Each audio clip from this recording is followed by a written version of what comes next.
Vamos juntos partilhando a palavra de Deus, Apocalipse capítulo 10, do versículo 8 ao 11. Apocalipse 10, do 8 ao 11, vamos partilhando a palavra de Deus neste dia de hoje. Já achou aí? Vamos lá. A catequese está interessante, é pesado.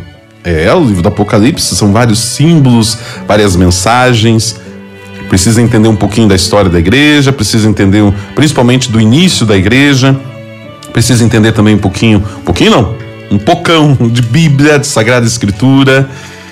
Então diz assim: aquela mesma voz do céu que eu tinha ouvido tornou a falar comigo. Vai, pega o livrinho aberto na mão do anjo que está de pé no mar e na terra. Eu fui até o anjo e pedi que me entregasse o livrinho. Ele me falou: pega e devora. Será amargo no estômago, mas na tua boca será doce como mel. Peguei na mão do anjo o livrinho e o devorei. Na boca era doce como mel, mas quando engoli, meu estômago ficou amargo. Então me disseram: deves profetizar ainda contra muitos povos e nações, línguas e reis. Apocalipse 10, do 8 ao 11. Partilhando a palavra de Deus, você que está nos acompanhando.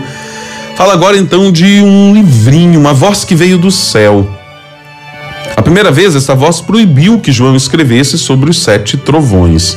Esta vez ela lhe dará outra instrução.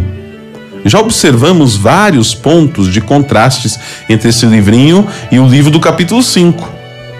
Agora, a voz manda João a tomar o livro da mão do anjo.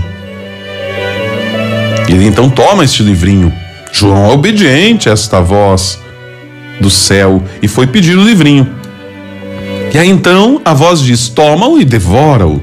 Esta cena é semelhante, olha só, gente, como eu dizia, por isso que é importante nós temos consciência do Antigo Testamento. Essa cena é semelhante a outra de Ezequiel, lá no capítulo 2. No início do 6º século, Ezequiel foi enviado como profeta à casa de Israel. O rolo do livro que ele comeu representou a sua incumbência como profeta. O sabor era doce, mas a tarefa era difícil. O anjo avisou João que este livrinho seria doce na boca, mas é amargo no estômago. Ou seja, João, assim como Ezequiel, recebe também uma tarefa desagradável. João é obediente, não fez desculpas, não fugiu da sua missão, comeu o livrinho como ordenara esta voz. O livrinho era exatamente como o anjo dissera. Aí nós vemos a amargura da missão de João que está se aproximando.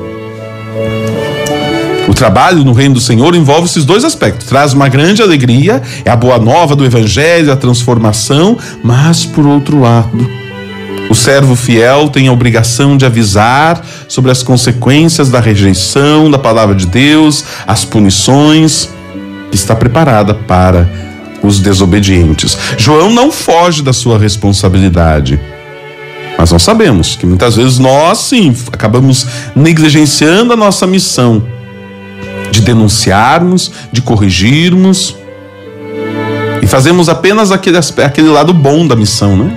Falar que Deus ama todos nós, que Deus é misericórdia, que Deus é bonitinho. É muito mais agradável, né? Falar da bondade do que falar da severidade. É muito mais fácil falar da salvação do que falar sobre o pecado. Mas não devemos excluir da nossa mensagem esta realidade.